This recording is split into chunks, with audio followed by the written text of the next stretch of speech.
southern Minnesota, and beyond that, there's no trees anymore. And near the end of the trip, I started to miss the trees. I mean, of course there were trees, but I really like trees and woods, so that was weird. I remember the first day seemed long in the car. Badlands, that's what it was.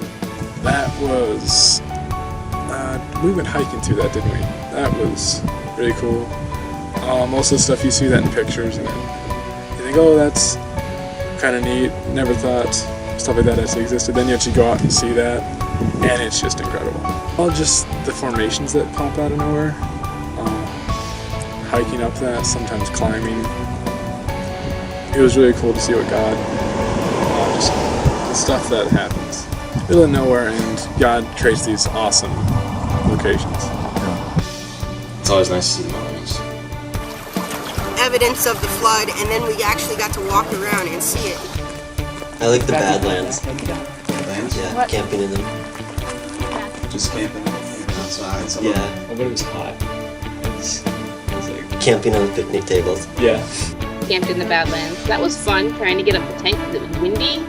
And the ground is really dry, so the dirt, tent pegs wouldn't stick in the ground. And our tent was crooked and it plugged for me. Yeah, we went on this section where all the... It's like sand, it just breaks away like sand. But it was this really long platform in between these two mountains, and there were like really big crevices. And so if you slip, you fall, you die. Just like that. That was scary, because I was carrying a camera, so I couldn't use both hands to climb back up or go down, and so I'm holding the camera and just sliding down. That was scary. So we went on this very narrow path all the way to the end, and it was really, really cool. Got some cool pictures. And it was really sketchy. Kind of was nervous. I was afraid I'd fall. I hadn't camped that much in my life. I don't think that many times, but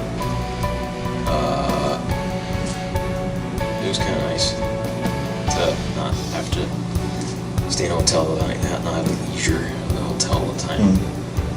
Kind of get out and smell the roses type of thing. South Dakota and the Badlands. I have no idea how long that took. How long did it take? 9 hours. It wasn't that bad. So once we got there, I was really excited because I've never been in that general area before, and it was really, really pretty. And we set up our tents and everything, and we were all kind of like, yay, we get this lovely outhouse right out here. That first campsite was kind of memorable because of the bathrooms. They were nasty. They weren't like nasty, they were just kind of nasty.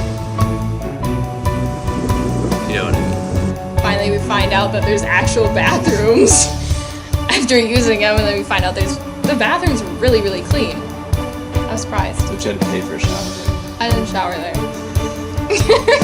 I took a sink shower. It was good enough. Who needs a shower on a trip? I was wearing my Green Lantern shirt, and then I was waiting over by the bathrooms with my flashlight. So I was lighting up my Green Lantern thing because it glows in the dark. That was kind of cool. I'd seen the Badlands, North Dakota, and I'd seen Rapid City, but I'd never gotten to the Badlands. We would go exploring. Becca and I went once, and then, oh goodness, I think we took half the crew with us the next time we went, and just went out early in the morning during sunrise and looked at the majesty of the land, and then I think we went out again at sunset. The Badlands, when we went hiking a little bit there, I thought it was actually very, very entertaining because I've only been there once before. And that when we went to South Dakota, we went to South Dakota, and then we stopped and camped in the Badlands, and it was super, super hot.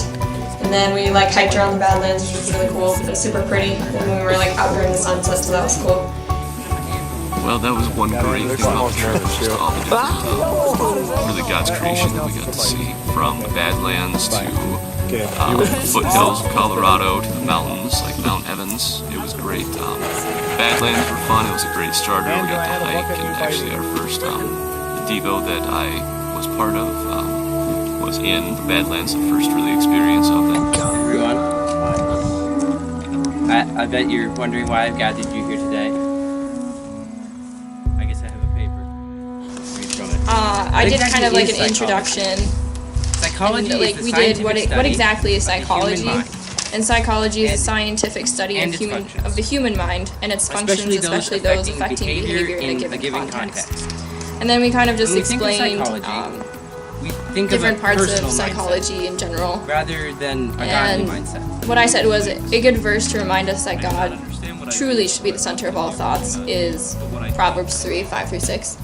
We have to come at that from a Christian perspective versus a worldly perspective. Psychology, everybody does know that it can be helpful, but essentially psychology was created by people, the study of that was created by people that really don't have God as their, desire or even belief, and coming from a purely selfish perspective where we are in the center, not where God is in our center, and we're trying to follow Him. So This really, really cool story about like psychology, and Simon got it with like the water bottle, and he's like, everybody hold up your water bottle. And so everybody held up their water bottles, and he's like, how much water do you think is in this? And everybody's guessing like numbers, and like the moral of the story is the longer you hold something, the heavier it gets. So if you have a burden, the longer you hold it, the heavier and heavier it gets. And like what we kind of just like talked about is that you just need to go to God with your troubles, and if you don't, then they're just going to keep growing and get heavier and heavier until you can't bear them. It doesn't matter how much the bottle weighs, it matters how long you're holding it, and then it'll get heavier.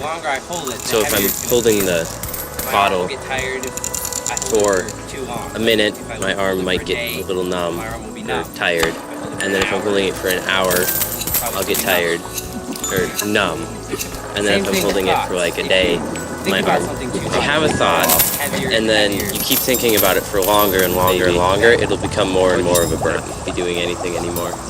Be like that. I think that was the analogy. Okay, so I have a verse to share.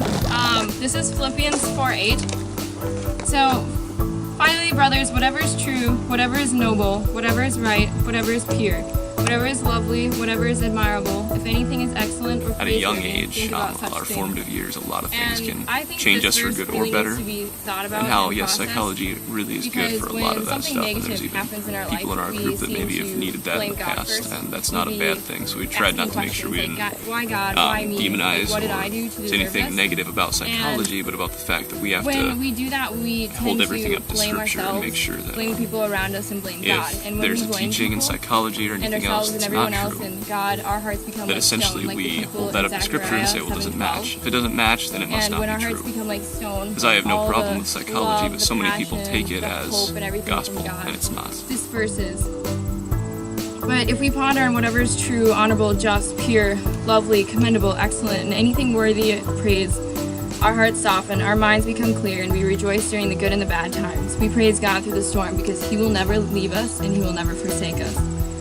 And we might encounter some rough terrain like here in the Badlands, but whether it's metaphorical or realistic, God is always there for us. And we as Christians should never lose sight of who is the ultimate creator and who is in control, because God is always on our side.